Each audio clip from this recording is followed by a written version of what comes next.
আমাদের senior state meet ছিল শিলিগুড়িতে, তাই রানাঘাট থেকে ট্রেন ধরে শিয়ালদা চলে গেছিলাম। আর শিয়ালদা থেকেই আমাদের ট্রেন ছিল শিলিগুড়ি যাওয়ার, মানে এনজেপিতে। যেহেতু শিয়ালদা থেকে উত্তরবঙ্গ যেতে বেশ খানিকটা সময় লাগে, তাই আমরা রাতের দিকেই ট্রেনটা করেছিলাম। আর রাতে যাচ্ছি, একসাথে অনেকটা সময় কাটাবো বলে তাই আনন্দটা কিন্তু অনেক বেশি ছিল। এক্সাইটমেন্ট কাজ করছিল সবার মধ্যে।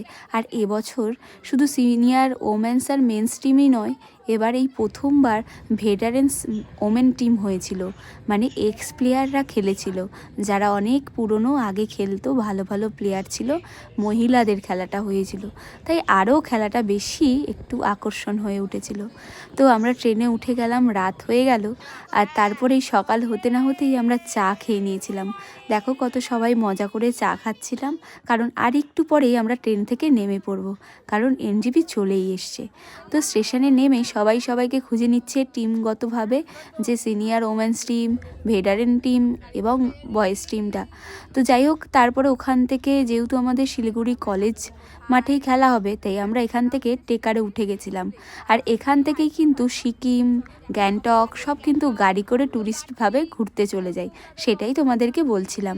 দেখো কত সুন্দর লাগছে, ওয়েদারটা কিন্তু বেশ ভালো লাগছে। আমরা সবাই কিন্তু খেলতে গেছিলাম, আর এখানে দেখছি অনেক লোক ঘুরতেও যাচ্ছে। তো যাই হোক, তাড়াহুড়ো করেই আমরা মোটামুটি চলেই আসলাম। এসে দেখছি যে আমাদের এত সুন্দর একটি স্কুলে থাকতে দিয়েছে। বেশ ভালোই ছিল স্কুলটা, আর জায়গাটাও খুব ভালোই লাগছিল, তাই একটু তোমাদের ভিডিও করে দেখাচ্ছিলাম। আর আমি ভেবেছিলাম এখানে কিন্তু বেশ ভালোই ঠান্ডা হবে, কিন্তু দেখলাম না, সেরকম একটা ঠান্ডা নয়, মোটামুটি ঠিকই আছে। তো যাই হোক, তারপরে আমরা চলে গেলাম রেডি হয়ে ওপেনিং অনুষ্ঠানে। এখানে অনেক নেপালি এবং আসামিয়া ডান্স হচ্ছিল, কারণ এখানে অনেক নেপালিরা থাকে। তো জানি না, ডান্সের মধ্যে দেখতে পাচ্ছিলাম, তাই তোমাদের একটু ভিডিও করে দেখালাম। তারপরে ওপেনিং হলো বেলুন উড়িয়ে, বেশ ভালো লাগছে, কালারফুল বেলুন একগুচ্ছ আকাশে উড়ে গেল।